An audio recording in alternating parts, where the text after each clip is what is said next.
2026 বিশ্বকাপ ফুটবলে ব্রাজিল সম্পূর্ণভাবে তাদের জার্সি বদলায় ফেলছে। আচ্ছা, ব্রাজিলের যে এই জার্সিটা দেখতে পাইতেছেন, এই জার্সিটা দেখেন আর এই ভিডিওটা শুনেন। জার্সি যেটা গেঞ্জি আর কি গায়ে দেয়, ওইটার মধ্যে শয়তানের প্রতিকৃতি, শয়তানের আকৃতি মুখোশ এটার ভিতরে ছাপানো আছে। ব্রাজিলের এই জার্সিটা নিয়ে এখন চলতেছে ফুললি অনলাইন প্ল্যাটফর্মে মন্তব্য, কারণ এই জার্সির যে এই প্রতীকছবিটা হইলো শয়তানের একটা প্রতিচ্ছবি, সবাই এইটা মনে করতেছে। আর আমাদের সবার মনে প্রশ্ন, আমাদের ছোট হইতে বড় পর্যন্ত আমরা যারা ব্রাজিল ভক্তরা আছি বা ব্রাজিলের খেলা দেখি, আমরা ছোট থেকে দেখতেছি ওদের জার্সি হইলো হলুদ আর সবুজ, তাহলে এই নীল কালো জার্সিটা আসলো কোন জায়গা থেকে? চলেন তাহলে শুরু থেকে শুরু করি।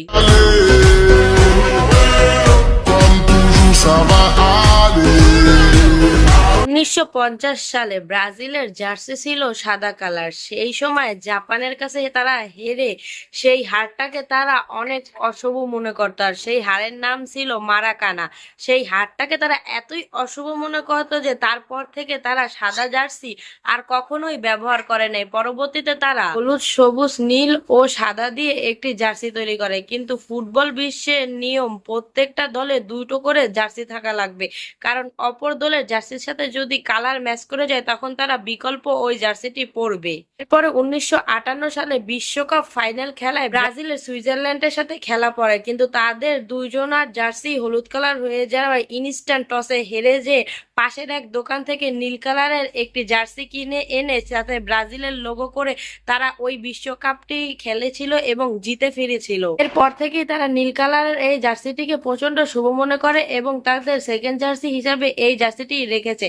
এখন আসি রিসেন্টলি এই জার্সিটার কথায়। হ্যাঁ, এই জার্সিতে আপনারা যে প্যাটার্নটি দেখতে পাচ্ছেন, এইটা তারা ডার্ক ফরেস্ট থেকে অনুপ্রাণিত হয়েছে।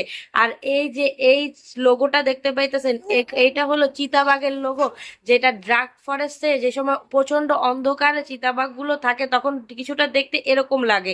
সেই জায়গা থেকে অনুপ্রাণিত হয়ে তারা এই জার্সিটা বানাইছে। আর এই জার্সিটা বানানোর উদ্দেশ্য হইল প্রকৃতিকে বাঁচানো এবং প্রকৃতিকে রিপ্রেজেন্ট করা। আপনারা যদি আমার কথা বিশ্বাস না করেন, জিমিনির কাছে যা জিজ্ঞাসা করেন, ওরা আপনারে পুরোটা সাজায় বলবে। আর সব থেকে বড় ব্যাপার, দাজ্জালের কোনো ছবি কিন্তু পৃথিবীর বুকে নাই।